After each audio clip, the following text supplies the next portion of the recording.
My name is Juliana Nykolaiszyn with the Oklahoma State University Library. Also with me today is Tanya Fincham, and today is Monday, April 4th, 2011, and we're in Noble County, Oklahoma, interviewing Wayne Speer of the Speer Farm as part of the Oklahoma Centennial Farm Families Oral History Project. Thank you for joining us today.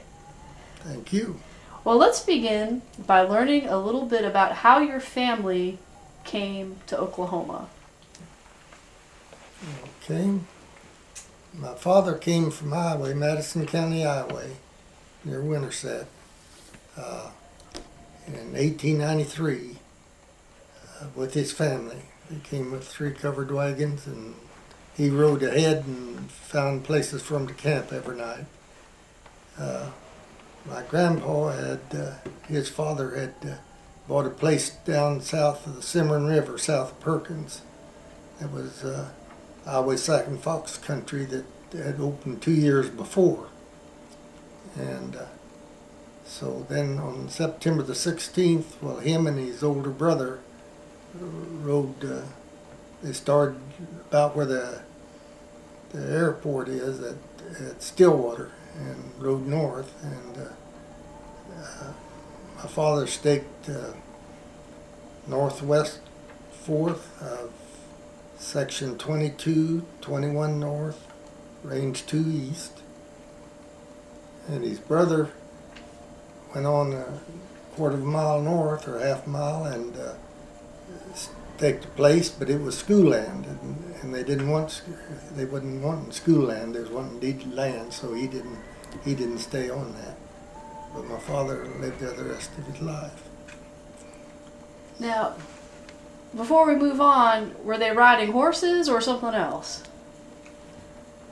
Well, I think he rode a horse down from Iowa, but he rode a mule when he made the race for the farm out here. The mule's name was Mike, and he kept him the rest of his life.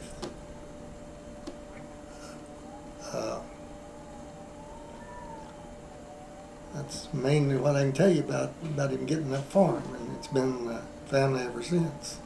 Well, can you tell me about some of the early structures on the land? Yes, I think it was probably the next spring or late next winter, in the winter, that they built what he called a bachelor shack. It was probably about 14 foot square. I think 1x12s with a 1x4 nailed over the cracks, and they had I'm not sure how many acres of the land, but they broke part of the land, and he built some kind of a little shed for his horses and stuff, and the granary, I think, too.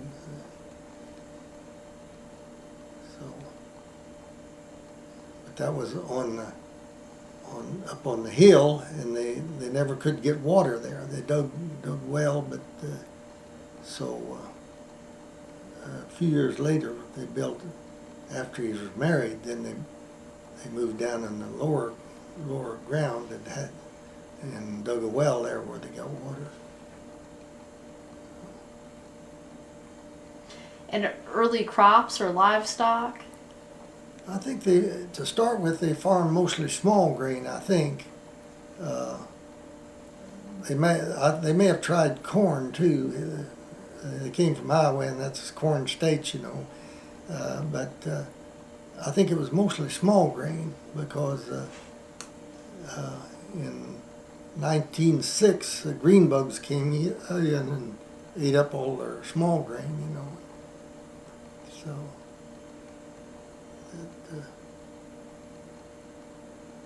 So anyway, that's mainly what I can tell you about that. Now, did he get married after moving? Yes. My mother's people, they took the place, they cornered that place on the southwest, but they didn't come in until the spring of '94, and they traded a gray mare and $50. for that place. And my father and mother wasn't married till 1901, February 1901, I believe, right? And so they lived in that bachelor shack approximately 2 years, and they built a 2-room house. And the story I got is that my dad said that they could probably have enough money to build maybe a 4-room house, or they could make a 2-room house with plastered walls and stuff, which would be warmer and everything. And so my mother settled for the 2-room house, where she, I suppose, it's probably the best house she'd lived in to that time, maybe. So that, and they lived in the 2-room house till 1920. They built it in 1903, and so that would have been 17 years that they lived in the 2-room house. And my sister and brother, which was older than me, were both born in that house, a 2-room house. But I wasn't born until 1922, so I got the privilege of living in the bigger house. Well, tell me about the bigger house. Well, before I get to the bigger house, they bought the 80 across the road in 1906 and mortgaged their home place to buy it. In 1907, the green bugs eat all their crops, and then they turned around and planted cotton and corn and stuff in the spring. But they thought they was going to lose it all. And they skimped and saved, and they made, anyway, they didn't lose their farm. But after that, they never went in debt after they paid that off. So everything they done from then on was paid for as they went. And they built a new house in 1920, and at that time they put in a Delco 32-volt light system, which was one of the few people that had them at that time. And they built a cistern on the porch there on the house, and for water, and they was, I suppose they was a little more progressive than a lot of farm families at that time. Why do you think that was? I don't know. Neither one had, I think my dad had a 3rd grade education, my mother about a 5th grade education. So, and later on, they dug a different well and put in a windmill and a tank up on a tower, and had running water by gravity feed. See,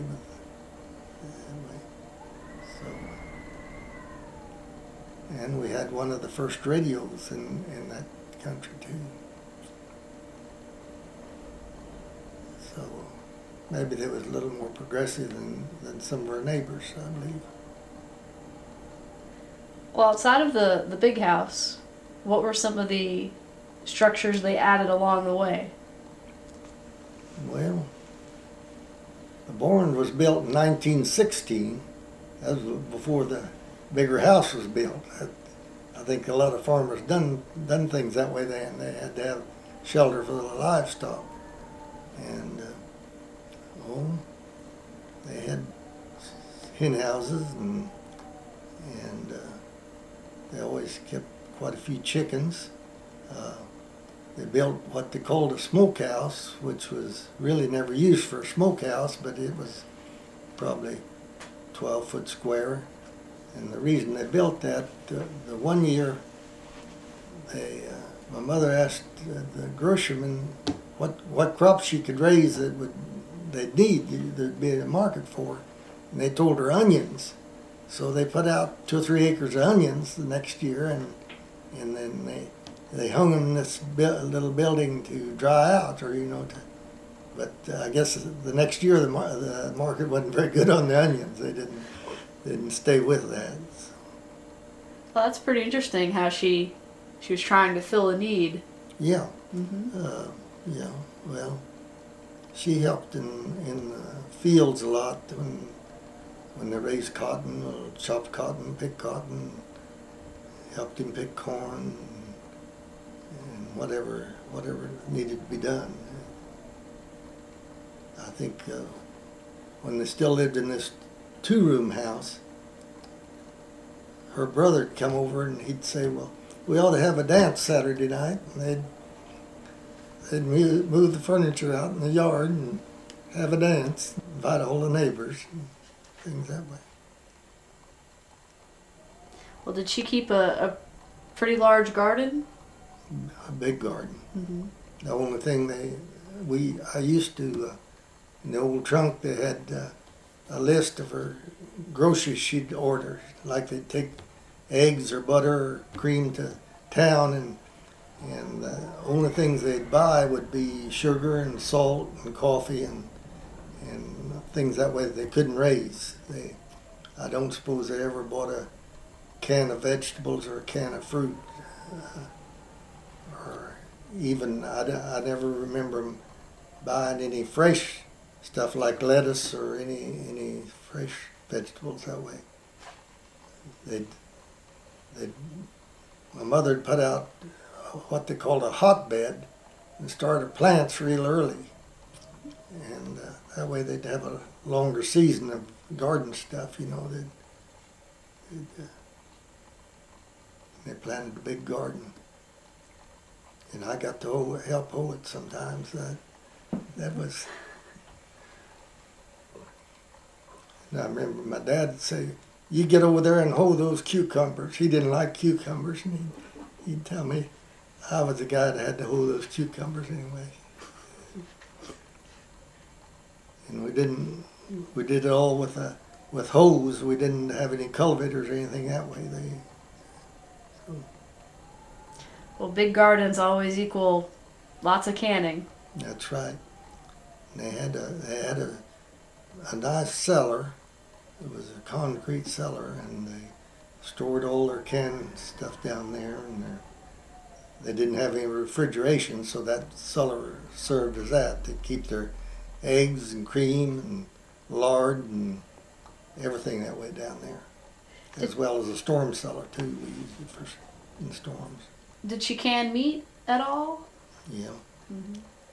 This pork sausage, they'd fry off the sausage and then put it in big crock jars and cover it with lard, and it would keep that way, and set it in the cellar. And then they'd take like half a gallon fruit jars and can beef, like steak and stuff that way. They'd fry it off and can it that way. And they raised a lot of chickens. When I was a kid, they'd have company. They never called ahead saying they was coming or anything. If they'd drive in at 10 o'clock in the morning, well, by that time my mother had passed away. I was living with my sister and her husband. But she'd ask me to come and help her, and we'd dress 2 or 3 chickens and have them ready to go for dinner then. Well, did you have a trick to... Everybody seems to have their own technique when it comes to killing a chicken. Well, some of them could wring their necks, but I always took an axe and chopped their head off. And then we'd dip them in hot water and where we could pick the feathers off them. So. Well, growing up, what were some of your chores? Well, we had to tend to them chickens, feeding chickens and watering them and gathering eggs. And milking cows and feeding, separated the milk, and they'd sell the cream, and we'd use the skim milk to feed the calves and pigs and farm animals that way. And they always had a few hogs too we'd have to take care of. And then they had quite a few horses. We'd feed the horses, and every night and morning we had to feed the horses. And if it was working them, they fed them at noon. So it was enough to keep you busy. And that was before school. Yeah. So then when I'd go to school, well, part of the time I'd walk and part of the time I'd ride a horse. And when I got home from school, I had to change my clothes and put on my chore clothes, and instead of using my school clothes, say How far away was school? 2.25 miles. Little country school. You remember its name? Windy Center, District 44. One teacher taught 8 grades. Mm-hmm.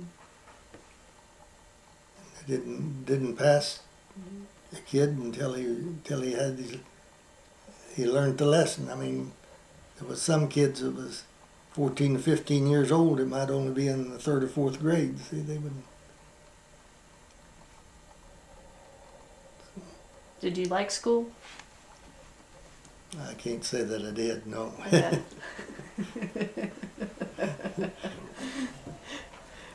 Well, did your father have a job outside of the farm, or? No. Oh, he little things like township board and school board and cemetery board, and he was in the Depression. There was a lot of thievery, and he belonged to the ATA Lodge. Or it was the old Anna Horse Thief Association, and then later they called it the ATA Lodge. They worked with the sheriff's office and stuff. But no job that paid you anything to speak of. So he made his living from the land. That's right. Well, with you mentioned taking some things to the grocery store to sell. Yes. Where would you take some of the other crops to market? Well, like wheat, you'd take it either to Sumner or Morrison from where we was located. Sumner was 4 miles and Morrison was close to 5 miles. And we'd haul them in a box wagon with a team of horses. So you could haul around 50, 55 bushel in a box wagon. So that's where they go with it. And their produce, like cream and eggs and stuff that way, every little town had several produce houses that would buy things that way. And some grocery stores would too. Well, if you weren't terribly excited about school, when you're growing up, what did you want to be growing up? Did you want to continue on with the farm? Well, that was a good question. I didn't know what I wanted to be, but I went to the Army in World War II, and by the time I got back, that farm looked pretty good. I bet. Yeah. So. But you mentioned your mother passed away. How old were you when your mother passed away? I was 8 years old, been 9 that summer after about. So at that time, it was just Dad and me there, and so my sister was already married, Marilyn's mother, and her and her husband, they had one little baby then that moved in with us. So I always had a good home.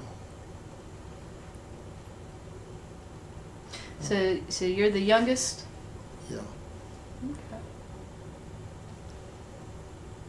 So you get back from the Army and you're back on the farm. Yeah, when I come back from the Army, I got out of the Army on the 3rd of October, and my wife and I got married the 18th. So, and we moved out on the farm. We lived in Perry a couple of months and moved out there the first year. So I lived there till she passed away a couple of years afterwards, I guess. Well, if you don't mind me asking, how did you meet your wife? Well, we was kind of raised in the same area pretty much. She was born about 1.5 miles down the road, but as we grew up, they'd moved to a different farm out probably 6, 8, 10 miles over. But, us kids running around, I was running around with her cousin and then her brother too, and that's kind of the way we got acquainted. So growing up, you did not get into any mischief on the farm, did you? Do we have to talk about that? Surely you got into a little trouble. Well, I can remember going to school, and I think must have been the 5th grade. The teacher caught us, 3 of us boys, smoking out at the outhouse, the toilet outside. And she kept us in after school, and she said, "I don't know what to do with you. I think I'll just call your folks." And I was hoping she'd give me a spanking or something rather than call my dad. But anyway,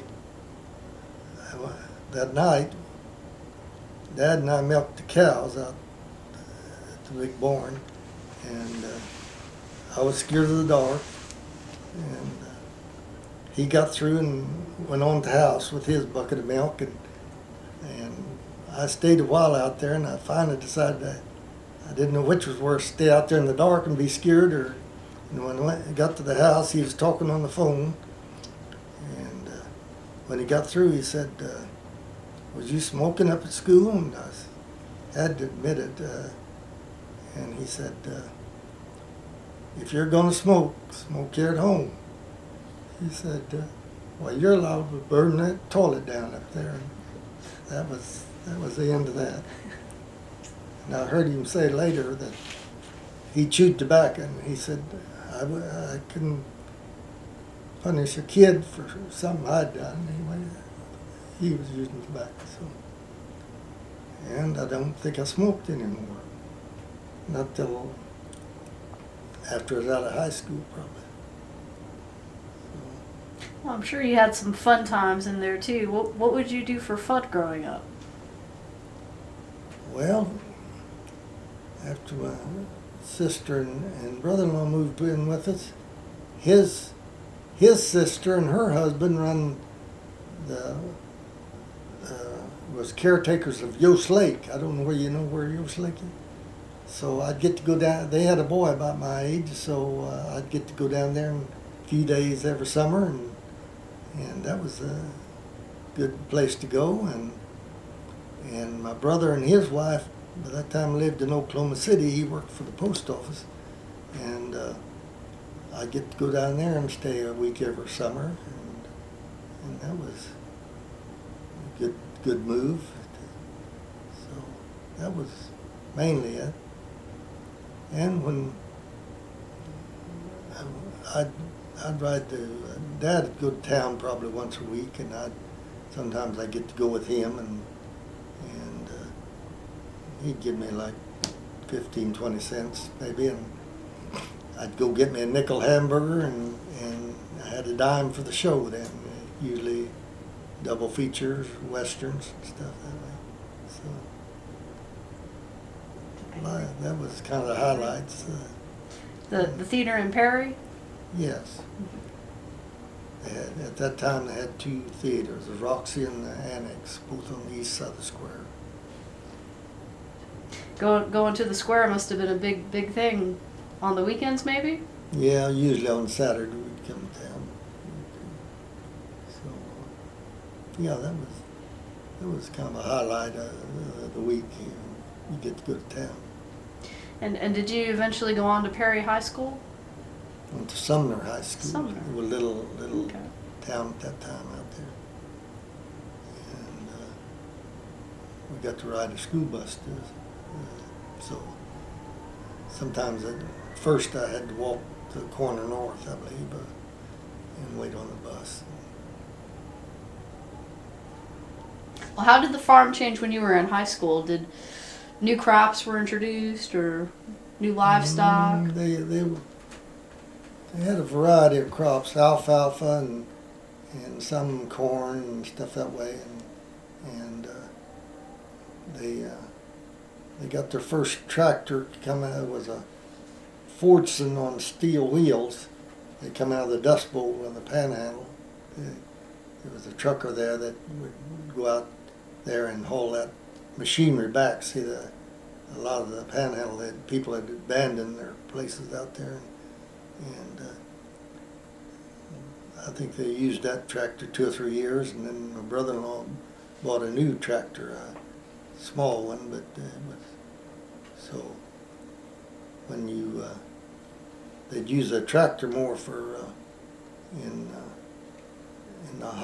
the heat of the summer when it was hard on horses, the heat was, and when flies was real bad too, they'd bother the horses. So otherwise we kept horses too, and a lot of the farm work we still used horses, especially row crop and stuff that way. Did you prefer horse over tractor, or? Well, really the tractor could accomplish more, but I liked horses though too. Most all that time we kept a saddle horse as well as work horses. You remember the first time you rode a tractor? Well, one of the first times I remember we was harvesting, and my brother-in-law, usually he'd drive the tractor and I'd have to ride on the binder and dump the bundles off and stuff, but for some reason he was riding the binder and had me driving the tractor. And them tractors, those steel wheels, if you hit a wet spot and them wheels ever spun, they'd dig a hole real quick, like, see, and your tractor'd be sitting on high center then. So that happened, I remember, when I was first driving it.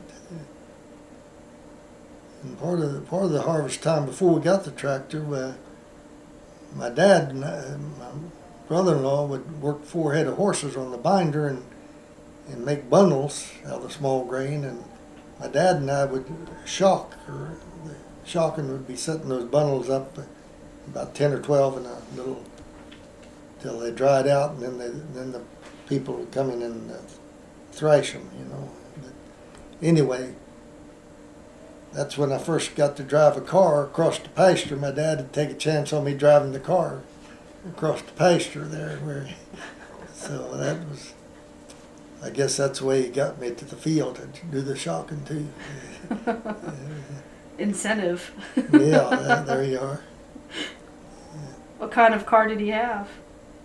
Well, by that time he had a Model A, 1928 Model A, 2-door. He had a 1917 Model T Ford before that. He let you go out there and drive them? Well, I never did get to drive the Model T. He got rid of it after he got that Model A, within a year at least. But I did get to drive the Model A a lot. And then he bought a used Buick car. It was, I think, about a 1927 model, I believe, right. It had the wood spoke wheels, and the steering wheel was outside rim was made of wood, and it was a nicer car, but it was an old car by the time he bought it there. But I remember him, by that time I was big enough to drive on my own, and he always advised me not to drive over 30 miles an hour, and I and another boy was trying that Buick out, and we got it up to 63 or 4 miles an hour, And but when we did and slowed back down, the speedometer hand didn't go back down. It just stuck up there, and it was there from then on. And so I know my dad knew what I'd done, but he never did say anything. Well, back on the farm, looking at the farmhouse, did you have a favorite room? No, not really. We lived,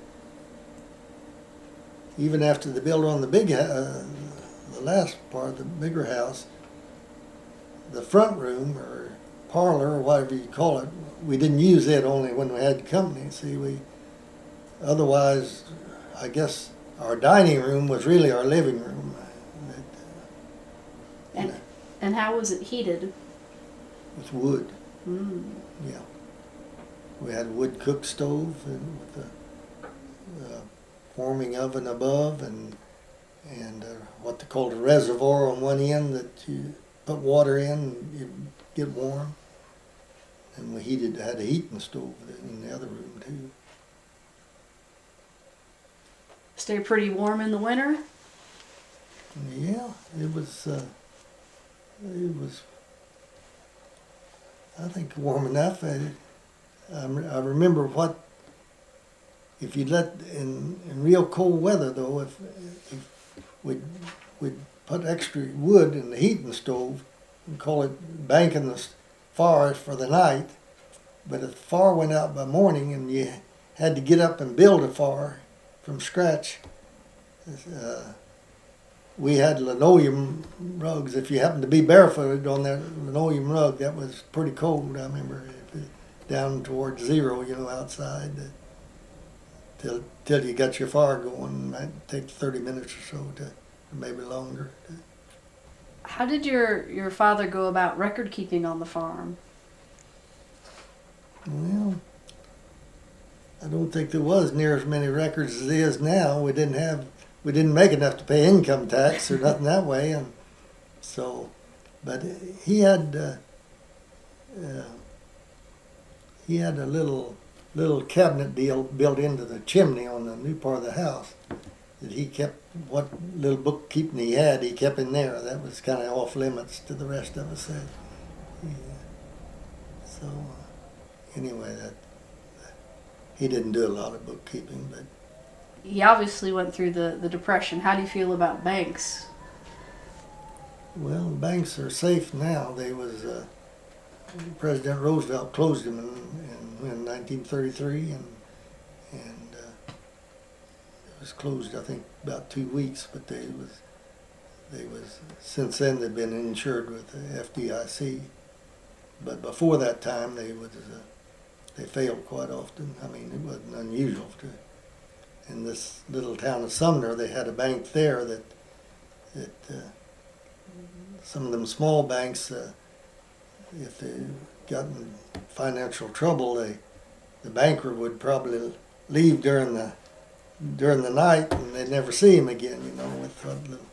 We had. I remember Dad had a cousin that had a few dollars in the Sumner Bank when the banker came up missing with the money, and they used to kid him a little bit about losing his money there at the Sumner Bank. Anyway, I don't think he had over $4, $5, $6 in it, but which would amounted to quite a bit more than it would now. But. So he didn't have a stash anywhere in the house. He kept everything in the bank. My dad, where he kept what little bookkeeping he did in the chimney, he kept a little money in there at times, because I remember one night after my mother died, I was sleeping with my dad, and we'd already went to bed, and a man came to the window, and he was a neighbor, or had been a neighbor. He was older then, but he'd worked for Dad some, and he told him, he said, my wife's in the hospital, and he said, I need $50.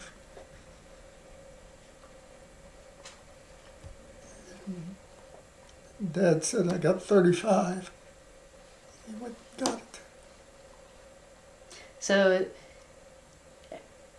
being a neighbor was a lot different back then than it is now. Yeah. On the farm, they traded work a lot. especially in the Depression, there wasn't any money much to be handled, right? So we went. They had a threshing crew. There'd be probably, I'd say like maybe 12 different neighbors would go together, and they'd thresh everybody's grain, move from one place to the other, and haying. Well, they'd trade work some, and growing up through when my teenage years in the Depression, I'd be glad to get to work for one of the neighbors if he needed help, you know, in haying or anything that way. And the going price was $1.50 per day at that time. It was like probably 10-hour days, something that way. And did you hire a lot of outside help on the farm? They hired some, if just in season that way, like haying or things that way, and a little bit in threshing, these threshing runs I was telling you about. Mm-hmm. And from the time I was about, I think, 10 years old till I was probably 16, I carried water for the threshing machine with a horse and buggy, and I had a 5-gallon milk can with gunny sacks around it to keep it cool, and a couple of jugs, and I was to water all the crew, keep them watered. They'd usually run, they'd probably be 8 bundle wagons, and there'd be 4 pitchers. Each pitcher covered 2 wagons. So there'd be 8 4s 12, and there'd be about 3 men scooping grain, 15, and the people running the thresh machine. There'd be about 18 people, 18 or 19 crew that you had to keep watered every hour or so. You had to make the rounds and take them all the water. Well, what were holidays like? Well, Christmas time we'd get 1 or 2 or 3 toys maybe, and the family they'd get together for a big meal for sure. But kids now, it's all the difference in the world. I mean, it's how many toys and everything they get. Did you have a school program? We did a literary program. They'd most of the time the children of the school would put it on, and different poems and stuff they'd recite and singing, and probably a little skit of a play and things along that line. And I remember one year the literary program for that year was the women in the district would put on the program one month, and then the men the next. They'd alternate that way, and they had some pretty interesting programs at that time too. And they had another thing they had was Sunday school, Union Sunday school in the schoolhouse for several years, undenominational. So a lot of the neighbors, and especially the kids, went to that. 4th of July, they'd usually have a picnic, or sometimes they would have celebrations that the whole neighborhood would too. At one time, before I can remember, they had it in my grandmother's pecan grove. They'd have, I guess it was a big neighborhood fair, you know, like 50, 75 people would be there. And so that was mainly on holidays. Well, Easter, they'd usually have a big family gathering too. And Thanksgiving, they'd get together. Did you have any favorite meals? Favorite meals? Well, I guess I like to eat. Most of them was favorite. Whatever was put in front of you? I can remember in the Depression, most of our meal was what we raised at home, which kind of gets old, and maybe some of the relatives. I remember one time some of the relatives coming, they brought in a can of pork and beans, and so I had my eye on them pork and beans, but then there wasn't enough room around the table for all of it. So the adults, and the time us kids got there, the pork and beans was all gone. So I missed the boat there. You had to be quick. Yeah. So that was a luxury anyway. Them pork and beans, or like bologna or anything that way that we didn't have. Well, could you tell that there was the Depression going on since you were kind of sustained by the farm? Well, probably as a kid, I guess that's all I knew mainly. I was about 10 years old when I started, probably 8 years old. I was born in 22, and by 1930 it was going pretty good, and it lasted till 1942. I went to the Army. That's about the end of the Depression on there. But I'm sure my folks knew there was a Depression, but what saved them, they didn't owe nobody anything. Mm-hmm. We raised what we ate, but a lot of our neighbors several of them was wiped out because if they was in debt, just even $200 or $300, it might have meant the end of their way of life there. So how did the farm come into your hands? Well, we inherited it. My father died in 1939. I was still at home there, and I still made my home with my sister and brother-in-law. So we was all heirs in it. It was 3 of us kids. But after I came home from World War II, and I believe it was 1946, where we divided up the farm between the 3 of us. And it's, I guess all of it's been in family ever since. I mean, our 3 families have all shared in it. Well, 2 of us. 240. I took 180, and my brother took 180, and my sister got an 80, and then by that time there was a 40 added on that my mother had inherited from her people. And then there was a school land lease, and I got that. 80 acres of deeded land and a school land lease. That's what I got. And some of them didn't farm, so I would rent their part too at different times. Depends on different years how it worked out. But I lived from 1945, I lived on the farm, this 80 acres of the farm where the buildings was, till 1996, I believe. And since then, everybody that's lived there has been relatives, next generation or 2, second generation. Well, when the farm came into your hands, did you grow anything new, or? Pretty much the same.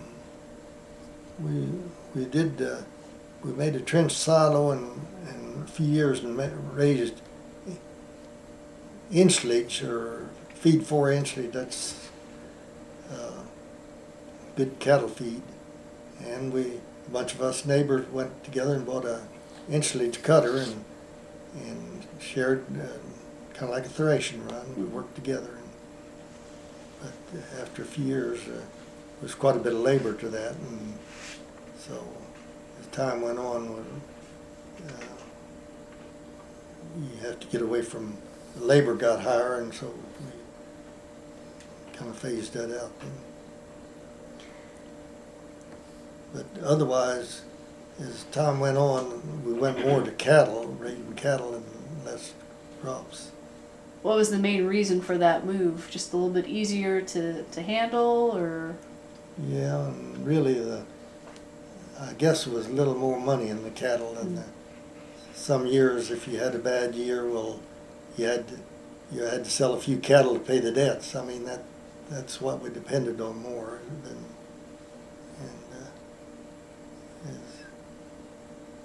and I think it's the last few years has got worse yet and a lot of the farmland, cultivated land, has went back to grass. Over the years, have you taken any conservation efforts to the land? Yeah, we terraced about all the rolling land and things that way. Then they came in part of the land to farm to. They put one of these upstream flood control dams in, and that backed water up on the lowland of two different parcels of land I had. So that kind of, I couldn't farm them fields in there anymore. We had to go to grass on which these upstream flood control lakes would back water up, and then in a few days it would move back down. And you mentioned that the acreage that came into your possession had all the buildings on it. Yes. Are the buildings still standing today? The barn's still there. We built a new house, and after the old house sat there for a few years, and I gave it to my nephew, and they moved it across the road up on the 80 my brother had, and it's sitting up there. And the next generation or two, whatever, that would be my brother's grandson has it now, doesn't he? And he's done a lot of work on the inside. Put in central heat and air and bathroom on it and all that. So it's right close there, but it's on across the road and up on the hill from where it was. So do you remember when electricity finally came to the farm? Very well. What year? 1948. REC or CREC came in.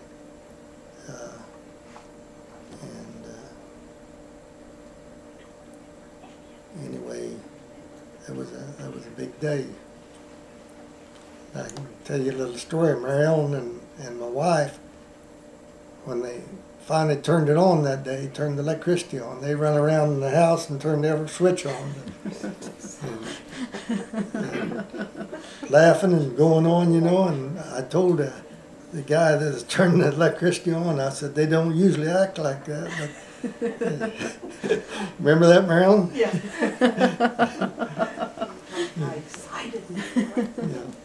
So at that time they had what did they call that? Oh, vacation. Out of the Army, I never had a furlough or a vacation, so they finally paid us on that. And that check came in 1948, so we got a refrigerator out of that. Mm. So probably not too big a one, but that was a good day when they turned the electricity on. Probably made a world of difference. Oh yeah. Between rural electrification and rural water, they brought the farmer out of the boondocks, really. Well, you mentioned some pumps and other things you did for your water. Did you have running water in the house? Trouble with our water back through the years, we'd have good wells, but in 2 or 3 years they'd fail. Mm-hmm. And we had several different wells that failed. And then part of the time we'd have to haul water and stuff. So when rural water come in, well, we got on that at the beginning, and that's been a good way to go. I mean, So before that, what was bath time like? Bath time. Oh, well, it was a galvanized tub, and I'll tell a little story on my son. He was 4, 5, 6 years old, and his mother had a tub in the kitchen there, and sent him in there to take his bath, and you could hear him splashing away, and she finally went in to check on him, and he was sitting outside the tub just splashing the water to make her think that he was taking a bath. So his wells kept a failing, and that was before rural water. I made a farm pond that was above my house, up on the higher ground. I had a farm pond made and put a cistern deal in it with a sand channel. The water had to feed through the sand and filter, and piped it down to the house. And we had water from that pond, and we filtered it again at the house. We drank the water, and then after that, 2 or 3 or 4 years later, well, I finally put a bathroom on the house. So that was in '59. We put the bathroom on the house, and we moved out there in '46. So what's that? 13 years before we had a bathroom after we was married. So what catalogs did you keep in your outhouse? Well, Sears Roebuck and Montgomery Ward. That was 2 popular catalogs. There you are. Yeah. And talking about outhouses, when I was a kid at home, the folks had their outhouse right on the edge of a little creek that run around there. The door was just level with the land where you went in, but the backside of the outhouse, this creek was back there, and every time it come a big rain, it flushed it out. So that was pretty much automatic. Of course, they wouldn't pass on that now. And then in the '30s, the WPA would build outhouses. You had to furnish the material, and so my dad had them. They came around wanting to build an outhouse, and I think he paid them for the stool and the slab. They had a stool and slab made together, and then he bought some lumber for them. They made a outhouse. That was a WPA outhouse anyway. We had for several years. Is it still on the property? No, I gave it to my nephew, and he moved it over on a rental property, and anyway, then they left it there. So it's gone. Well, you mentioned building the one pond up above the house. How many ponds are on the property? Well, there was one other one besides that one on that 80 that I inherited. And on ponds up till in the mid '40s, all the ponds in that area was made with just horses and what they call slips or frisnoles, they call them. They moved a little dirt behind a team of horses, or they might even put 3 or 4 horses on to pull them. So there was little flat ponds, and most of them would go dry over summer, so a lot of them would. But then in 1946, I believe, when we first moved out there after World War II, I had a bulldozer make the first farm pond. It was government surveyed and everything, and they said if they made them 8.5 foot deep or deeper, they shouldn't go dry in this country in the summer. And that pond's never been dry. Toads. Tell me about toads. Toads. Well, she's reading my story. Well, the folks had this nice cellar and kept everything down there in the cellar. And it had a door above, and then originally there was a screen door down at the bottom of the steps.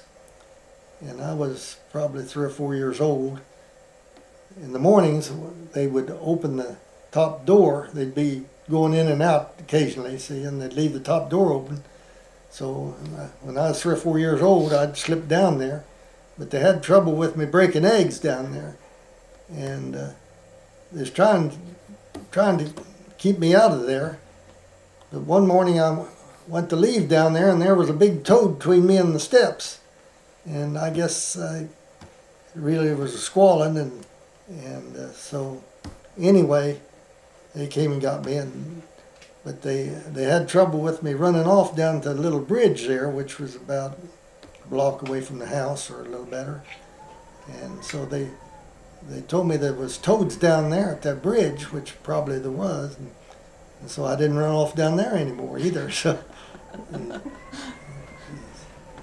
All right, so now I got some good background on you. Tell me about the Hindenburg. Hindenburg. Well, that was, I think that was 1928, maybe, along in there sometime. Folks got me up early one morning after daylight, and here was this big airship traveling from the southwest to the northeast went right over our house.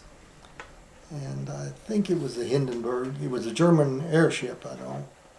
We'd never seen anything like it. And even at that time, airplanes was kind of a rare deal.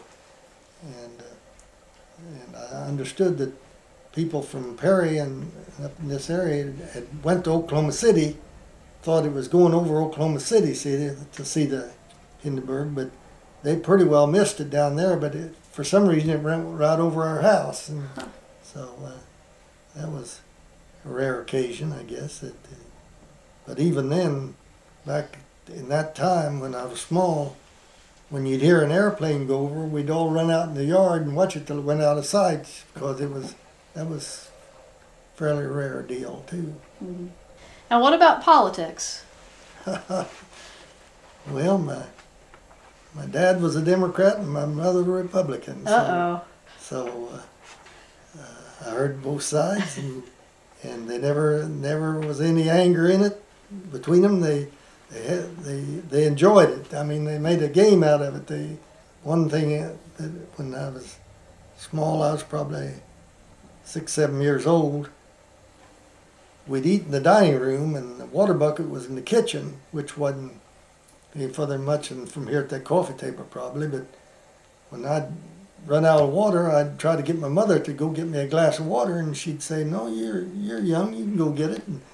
And I'd sit there and too lazy to go get it, I guess. And pretty soon Dad would look over and he'd say, "Well, are you a Democrat or a Republican?" And I'd say, "I'm a Democrat." And he'd get up and go get me the water. And then they'd have a good laugh out of that too. So. Well, tell me about your kids. How many kids do you have? Well, we had a boy and a girl. Our boy's deceased now, and Jeannie over here is our daughter. So I impose on her pretty much. She kind of keeps me lined out here. Takes me to the doctor and all that. So. Take any interesting vacations? Yeah, we've taken a few vacations over the years. Early vacations. Yeah, the first one I remember was that this was before my sister was married. She'd been teaching school though, and I was probably 5 years old. I can remember part of it. We went to Colorado Springs and Pikes Peak. That was in T-model Ford. We went. We had a tent that hooked on the side of the car that would give us a little shelter. We camped out all the way, out there and back, or in a lot of places. They would stop at rural school houses. That was a public place. You was allowed to camp there. We went by where my mother was raised in Sumner County, Kansas, out west of Wellington, west of Milan. And we went by there and seen where she was born in a half dugout deal. And it wasn't there anymore, but we found little pieces of dishes and stuff where it'd been. We went by a lake in Kansas. The old neighbors of the folks lived up there. They'd homesteaded there later. And we visited with them a day or two.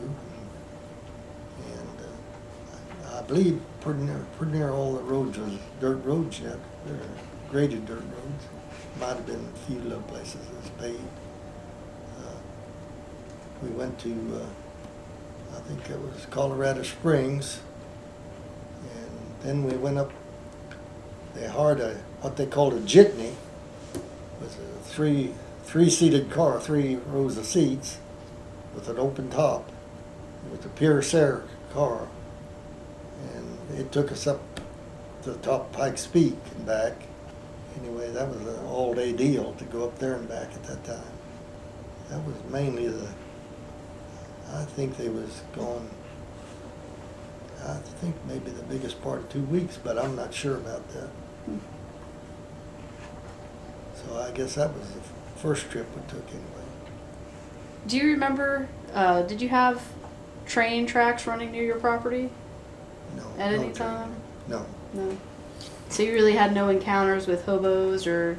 Oh, yes, we did. Most of our people that came was off of Highway 64. Our house was about a quarter of a mile off of 64. In the Depression, the folks fed a lot of people. I mean, over a period of years.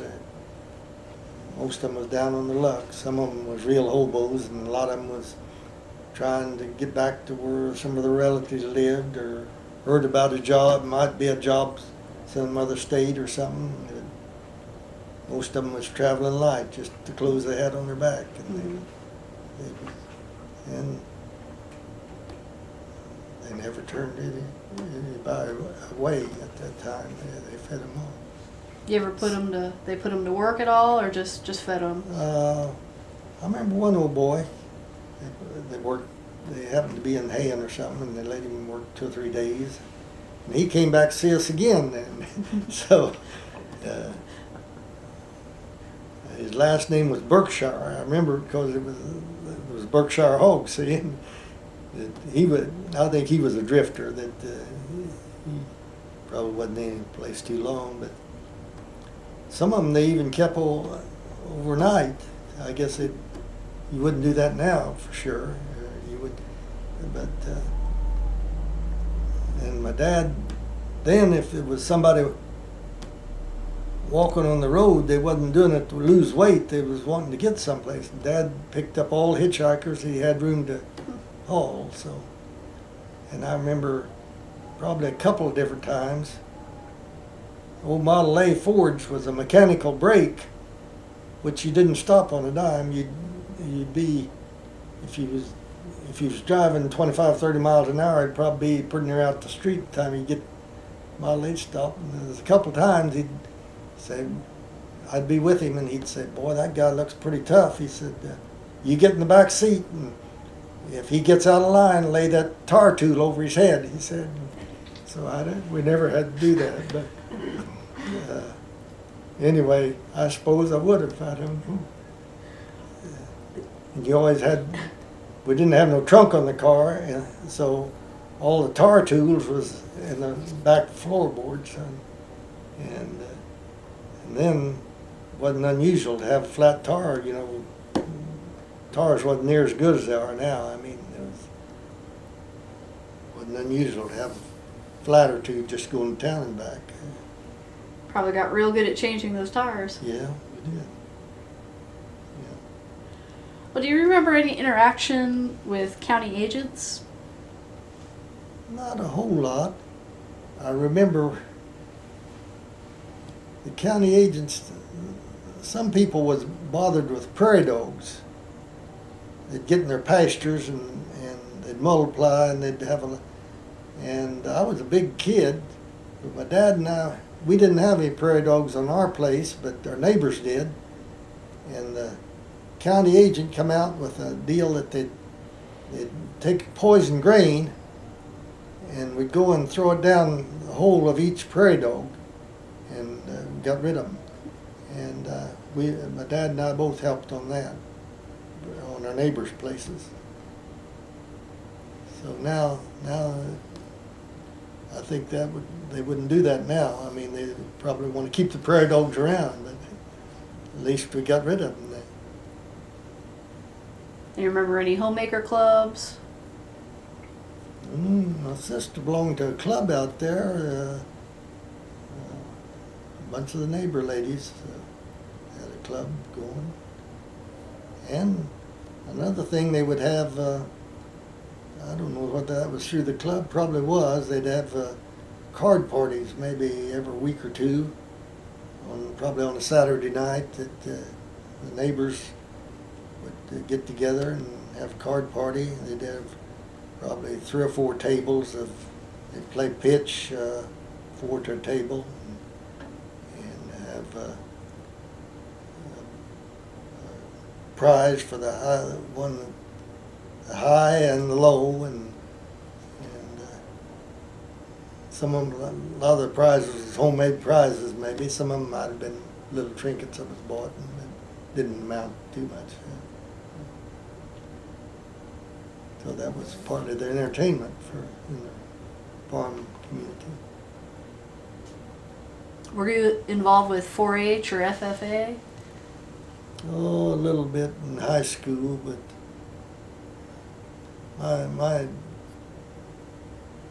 what I do remember about that, I had a pig that took the county fair, and I think there was seemed like there was 16 entries, and mine was 14th or 15th when they judged them. So yeah, so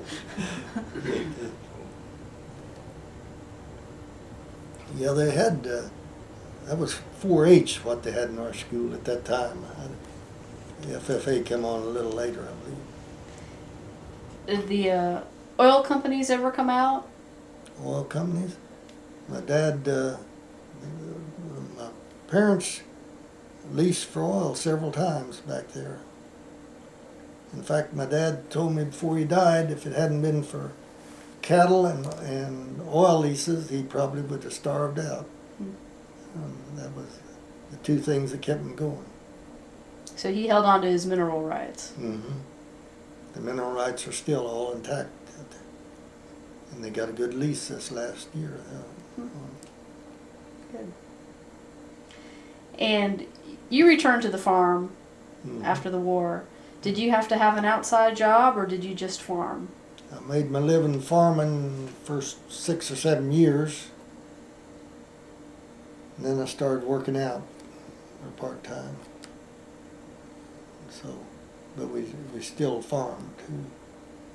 I worked out part of 3 years, and then I went back to farming and farmed a few more years. And then Swan Rubber came in Stillwater, and I went to work there, and we cut down on our farming a little bit. Still farmed. And what year did you retire from farming? Well, I ran cattle up till 3 or 4, 5 years ago. So from, well, I had cattle on the farm from 1938 probably, or 9, till about 205. So that would be 60. Long time. Better, yeah, 60-some years, close to 70 years maybe, huh? Yeah. So have you seen a lot of changes, especially with government regulation? Mm-hmm. Has that been helpful or more of a barrier? Well, farmers didn't like the restrictions that come with them, but really it was, in a way, it was a blessing, because when I was a small kid, they had no price supports or nothing. So President Roosevelt, I guess he came in March of '33. Shortly after that, they went to telling you how many acres to plant and stuff that way, and you got a little better price. But so there was a lot of complaints, and a lot of people appreciated it too. So and it's been with us ever since. I mean, government programs. Mm-hmm. Oh yeah. Which I think have helped a lot more than they hurt. But people don't like to be told what to do, though. I mean, Yeah, this is true. yeah. I'm sure you've had tough times farming. Had what? Tough times being a farmer. Yeah. Well, yeah, there's a lot of dry years is bad on farming, and we had bang disease in our cattle at one time and had to get rid of them, and different things that way. That's got hailed out pretty much one year. Green bugs pretty well eat up our crops one year. But overall, it's been a good living. Yeah, it was a living, and I enjoyed it. So, if you're wanting to make money, you need to get in a different field. The ones that's left farming has probably got an oil well on the backside of their place, and they're farming big, like 10, 15 quarters or more. Probably most all of them now. Mm-hmm. That's full-time farmers. Well, did your father pass down a good piece of advice to you when it comes to farming? Well, I don't know. He told me to do what I like to do. I mean, and what I enjoyed doing, and not to make money my goal necessarily.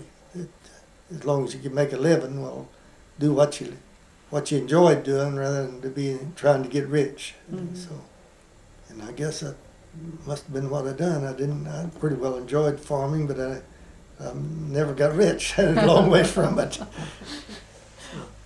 Well, what's happening with the farm today?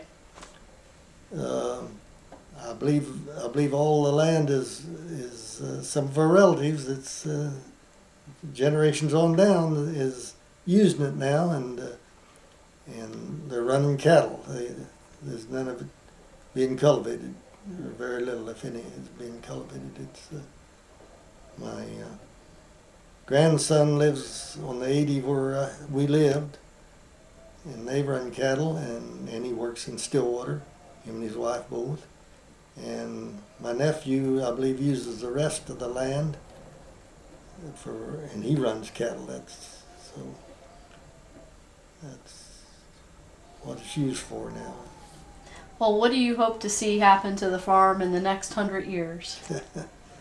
Well, I guess they'll do what they want to with it. I'm not going to have any say so. I don't believe. But if you did, what would you like to see happen? Well, I guess pretty much what's went on here in the past. On whatever makes my relatives that use it happy, I guess is. I think in another 100 years, probably it'll mostly be sold up in acreages. I think Stillwater, especially, it'll be the outskirts of Stillwater by then, probably. And originally it was 12 miles from Stillwater, 12, something like that. Well, is there anything else you'd like to mention that we haven't asked you about today? No, I don't know of anything. I think you pretty well covered it. I guess I'd say I enjoyed farming, and I've had a good life out of it. Well, Mr. Speer, we appreciate your time and adding to our project. Thank you very much for the interview. Well, thank you for having me.